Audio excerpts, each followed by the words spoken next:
Yeah, Bob, I think I know exactly what you mean about Mississippi rain. I forgot to put gas in Tony's car, so she was kind of coming home yesterday on fumes, and so I went over with a gas can and met her somewhere so she didn't run out. It was over in Pleasant Hill, and oh, that was special. I was trying to pour gas into her car in the middle of what I'm guessing is about an inch an hour downpour of rain. The rain rate was about an inch an hour, I'm guessing. That was special. And it's funny because over there in Walnut Creek and Pleasant Hill, they got almost an inch of rain. Here at our place in East Concord, we got 5/100ths of an inch of rain, and that was it. So that was kind of interesting. I know we got a bunch of rain in Florida yesterday, but my rain gauge apparently that's associated with my Davis weather station is not working. I watched it pour and watched the rain gauge read out on my little web link, and it showed no rain at all.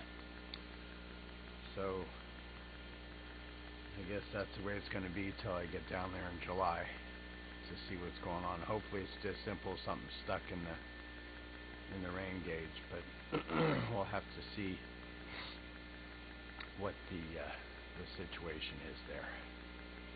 I may have to come up with some kind of a dome or something to put up, a screen dome to put up over that so that stuff will not get stuck in there. Anyways,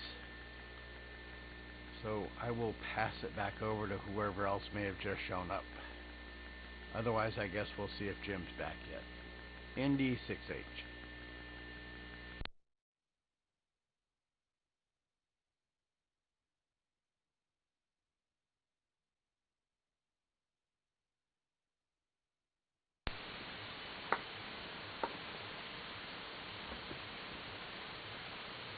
Alright, let's see if I'm here. There I am. Yeah, I tried to come up there a little bit earlier, but it just wouldn't work. Okay, YouTube is streaming again. And Bob, the best and easiest way is go up in your search window, put in MDARC, and you'll be able to select from a few static videos to the live. And there's a screen there that looks like ATV that should be live video.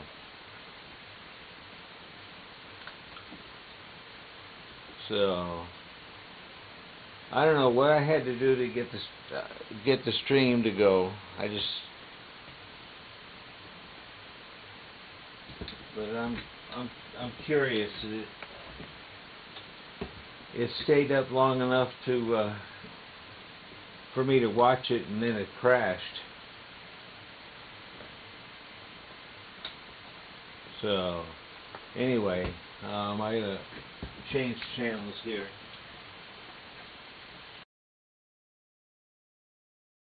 Put it back on channel 1.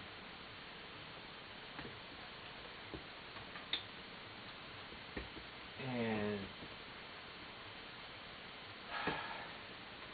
what I don't like is the damn delay. It should be less of a delay than what it is, because I've got. Let's see. Let me look at the stats here.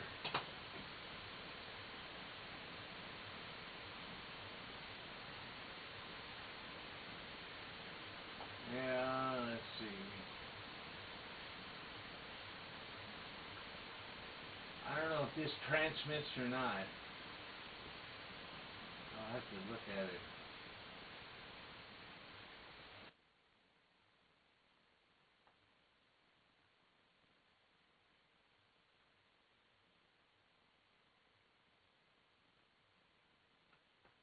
Anyway, we're back on channel 1 now, and should have audio.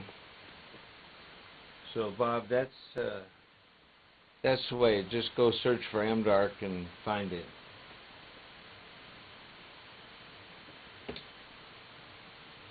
But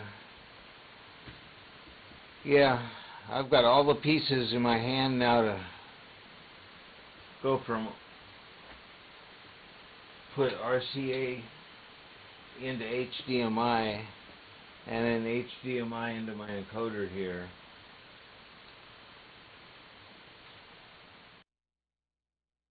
But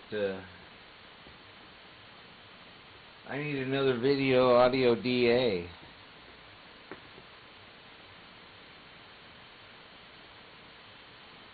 But well, wait a minute.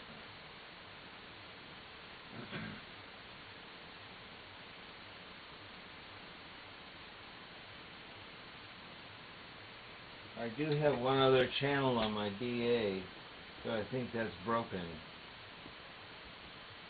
But that won't give me a video, a second video.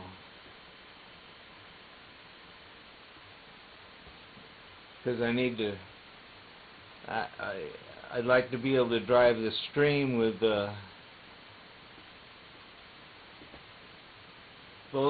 drive both streams with the same content.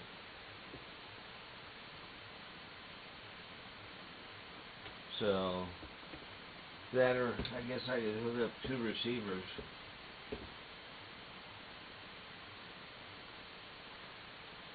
But I've got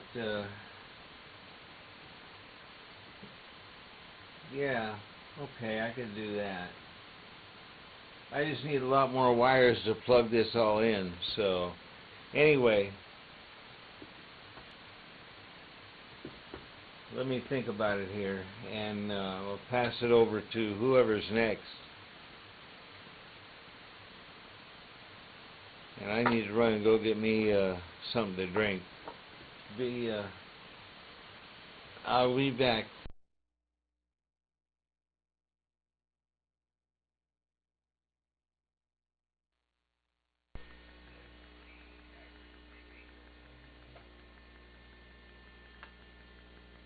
Okay, I'm going to run and have breakfast. I'll be back in a little bit. ND6H.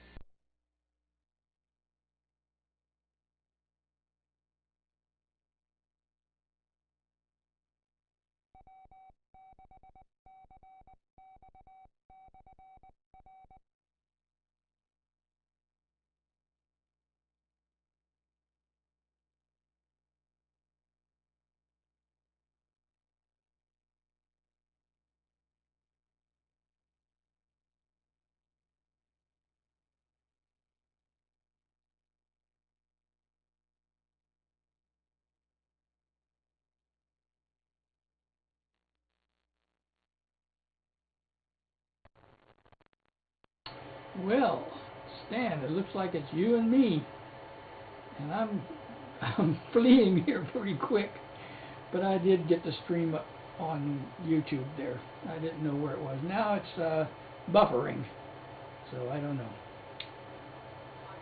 There it is. Just came up with my picture. Wow, that took a long time. Anyway, not much going on here, Stan. So I'll turn it over to you for your updates and comments. WB6KWT Tracy.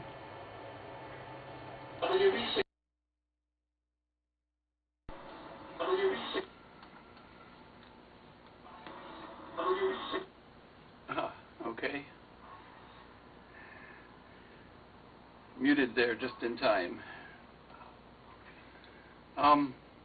Well, in poking around through the through all of the groups online, I discovered that there now exists a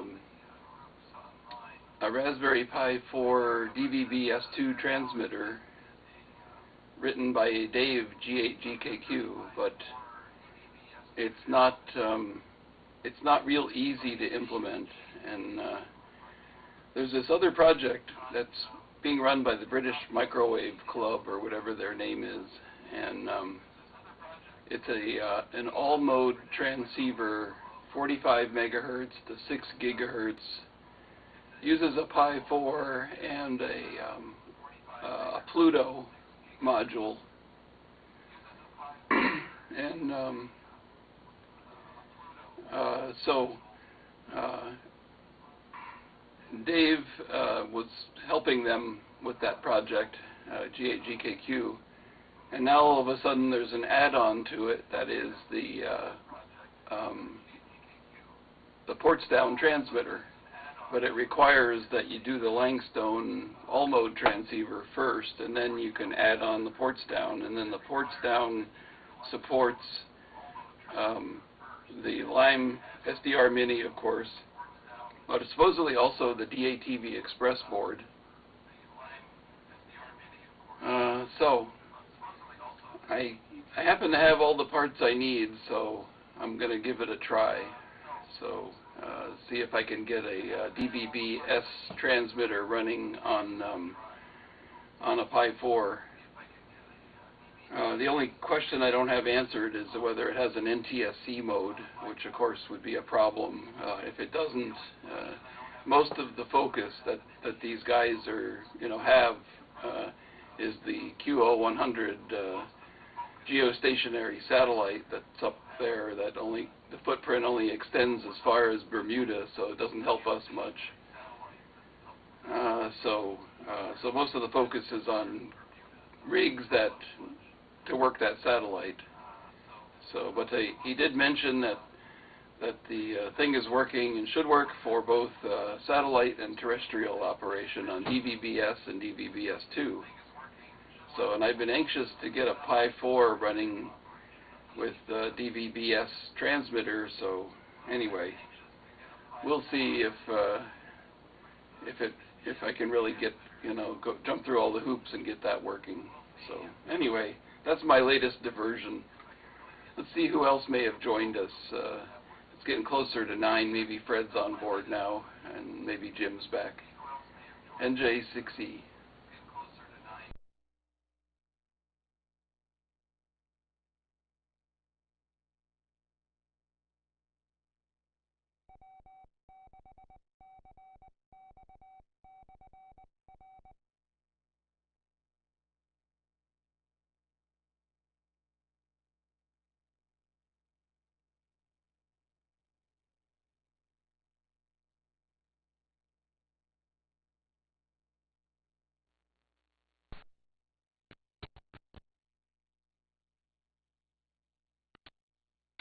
Alright, I am back with liquid refreshment.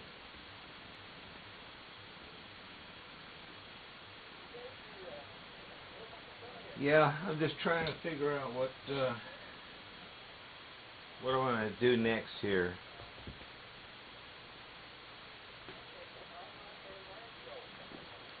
That yeah, the stream is supposed to be able to stop and start automatically. At least that's the way I've got it set. I don't know. I really need to talk to either Rolling Down South or start looking at other videos as far as how to stream successfully.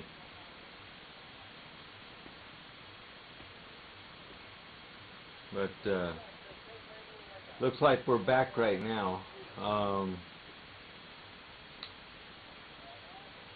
That's a good thing. And we've had a few looky-loos. A couple people. If you're watching the stream at all, there's a subscribe button.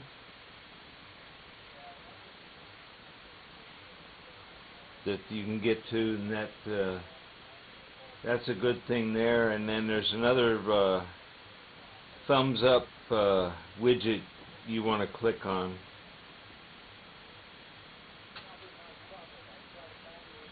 I think it says like or dislike or something. So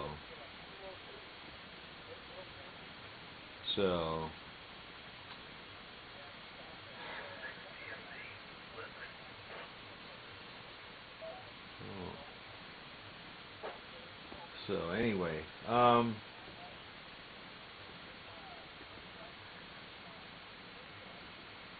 drop it here and see if anybody else has come back.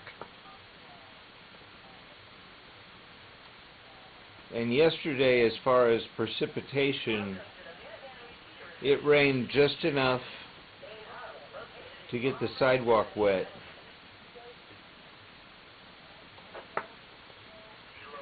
And we had a little bit of thunder, and but a lot of big, black, ugly-looking clouds. So I guess we lucked out.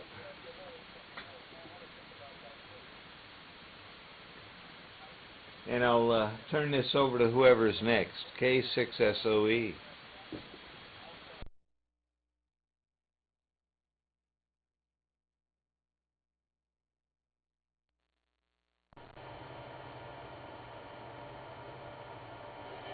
Let me jump in here real quick because I got to go. And I did get the YouTube stream up, Jim. And you're right. There is a real long delay there. All right, I got to get out of here. See you guys next opportunity, which might be Tuesday. So, WB6KWT, Tracy's clear.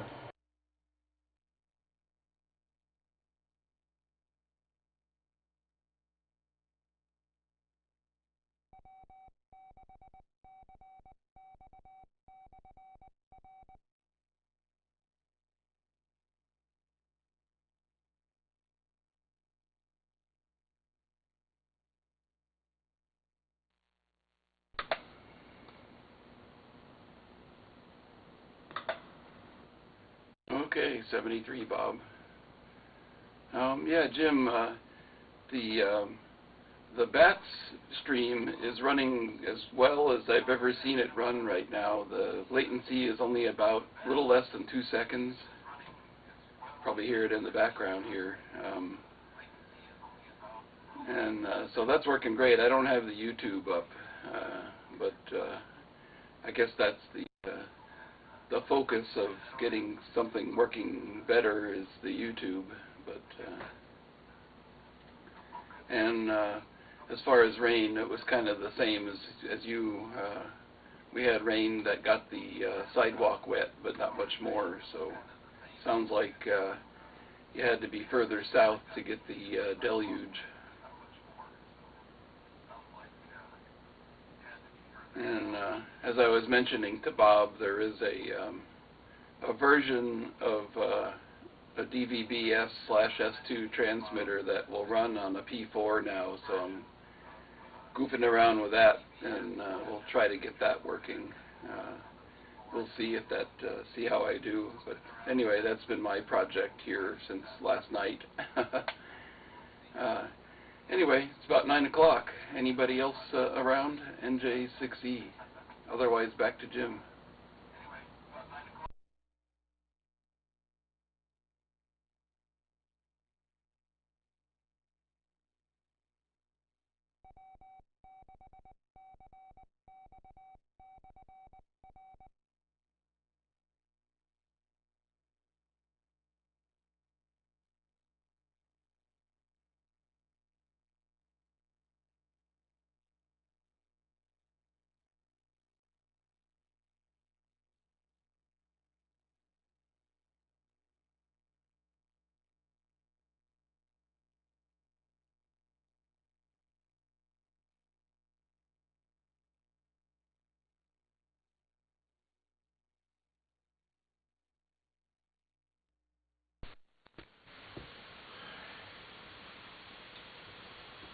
Okay. Yeah, Stan, I think it's jealousy.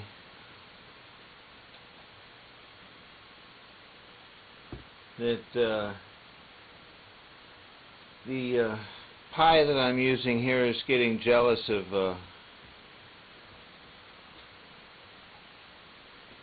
not being the only streamer in the house.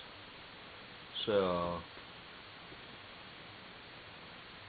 yeah, I've got much blinking lights on my data here.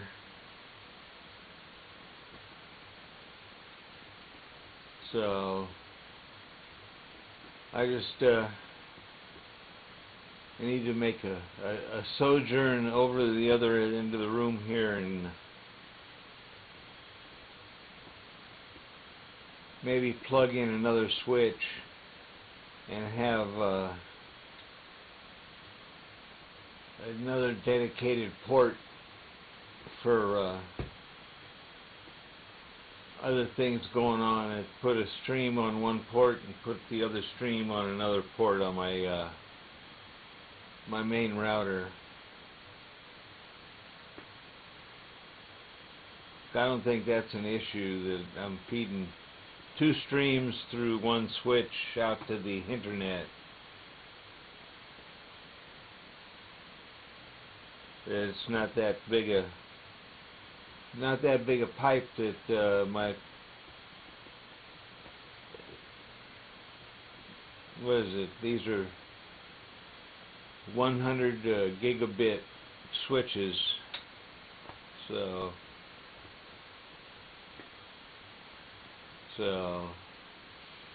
I think everything is working there. What is this? So I'm looking at the YouTube live video studio.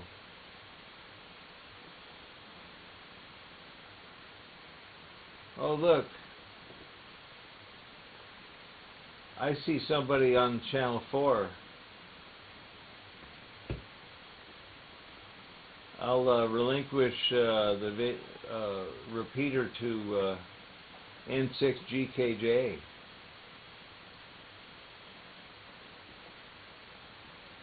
Yep. Okay. Your audio's live.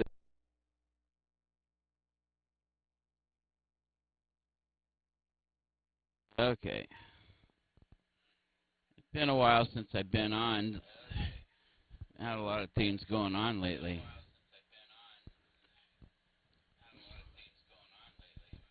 With work and stuff around the house and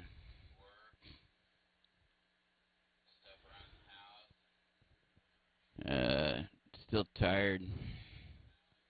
Haven't tried 1273 in a while, so I thought I'd try it. I was having a decent problem, but I think it had to do with antenna moisture. Now that everything is dried out, it seems to be working. So I'm, what is that? I can't tell. About 800 milliwatts, give or take. And then I've got full receive capability on this end here. So I've been doing a lot of stuff, actually. Playing with All-Star nodes, playing with Raspberry Pis.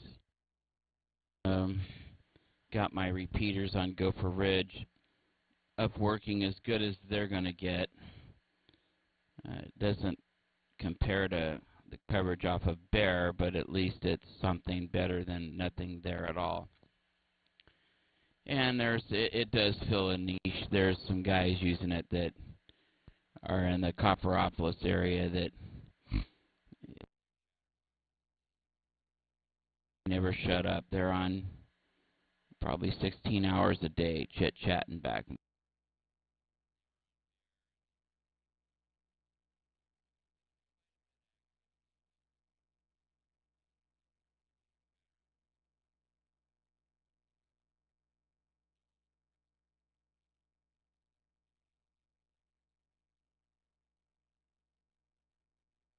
guys in Oakland shut that repeater down, or at least fixed it so where it doesn't come up in carrier squelch. It still comes on the air. I still hear it ID, but it's no longer in a nuisance mode for us.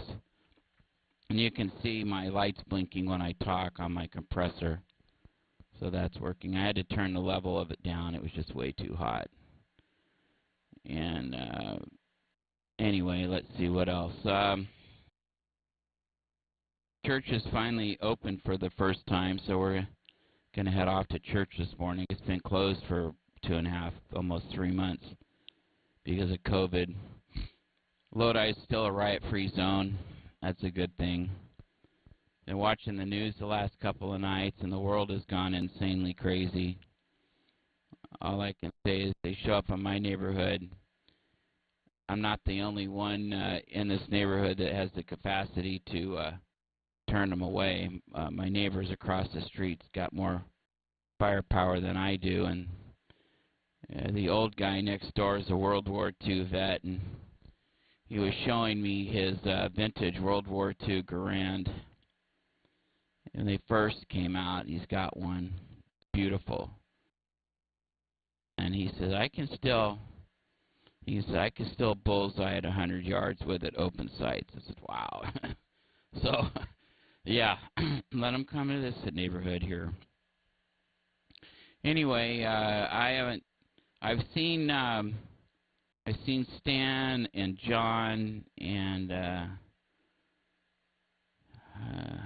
Jimmy. So I don't know who else is out here this morning. N6GKJ. Notice I got my call sign in the picture now, right there. So I'm official. I don't know. Might have to zoom up the lens a little bit in order to see it. So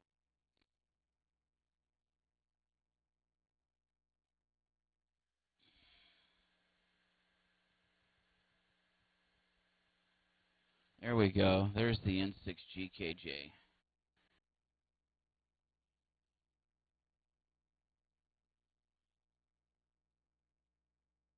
Here, this one. So I'm going to turn it back to who's ever next. N6GKJ.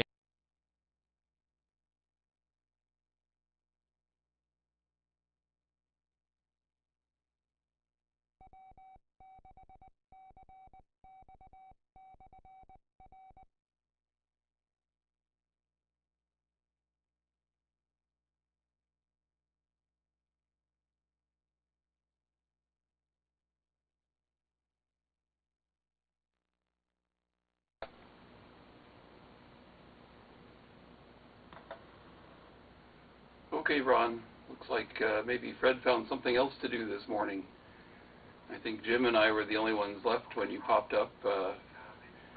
Bob needed to go, and John headed off to breakfast but might be back. So, anyway, you said you were playing with Raspberry Pis, and so I don't know if you've seen the Langstone transceiver for the Pi 4. It's an all-mode, sideband FM AM for a Pi 4 connected to a Pluto that covers 45 megahertz to 6 gigahertz. But Dave GKQ was helping them with the project, and so he's now written a ports down transmitter add-on for it. So that's, as far as I know, is the first Pi 4 DBBS/S2 transmitter. He's also got the receiver running too for use with a mini tuner. So anyway, I'm monkeying around trying to get that software built, and we'll give it a try. Not sure if it's NTSC capable though, and that could be the stopper, but it's only software and the hardware that I already have here, so I'll give it a go. Anyway, and so I guess, unless someone else has joined us, back over to Jim. This is Stan and J6E.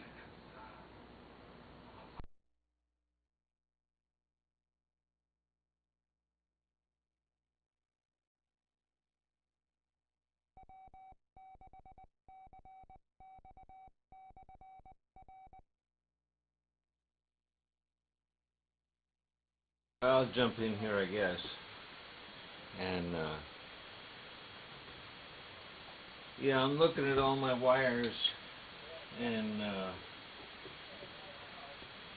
such, and I think I've got enough wires to plug in my RCA to HDMI converter.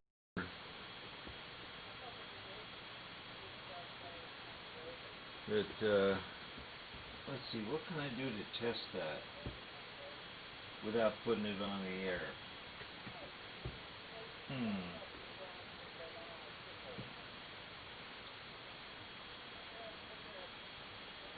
That's an output, that's an output. What do I have for, well, I'll just run it to one of my screens here.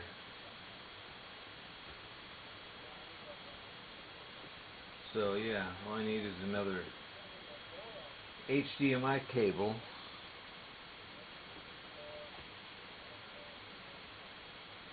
And let's see, I guess I can get my 5 volts off of that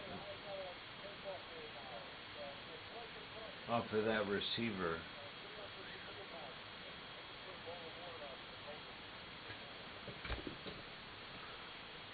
Let's see, there to there to there. Okay, yeah. I think I can make this work. So all I need is a couple more jumper wires, and I think I've got it. So what do I need? I need an RCA to RCA. If that goes to there, that goes to there.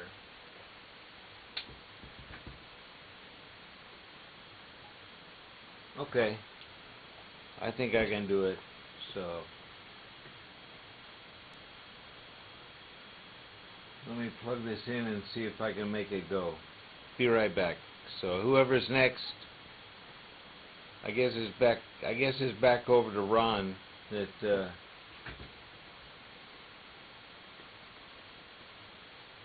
and yeah, your push to look switch ought to have a red dot on it.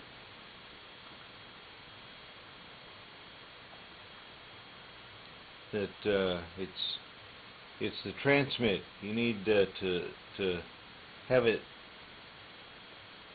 labeled properly so that anybody can come in there and operate your station over. Okay, he's up now.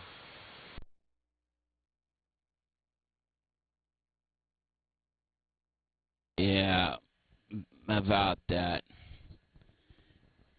I got a lot of labels I gotta make, Jimmy. You're right, but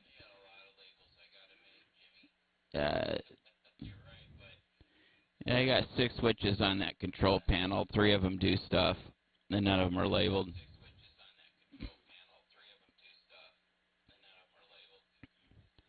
Okay, Stan, the Langstone with a Pluto. I've got a Pluto. I wasn't really impressed with it. When you look at the performance specs, it's got the worst receiver of all the SDRs that are out there. So you need a good wideband preamp with that thing, and you need filters, or it's going to be garbage. And the receiver on the mini SDR or SDR micro, whatever that thing is, SDR mini or Line mini, Line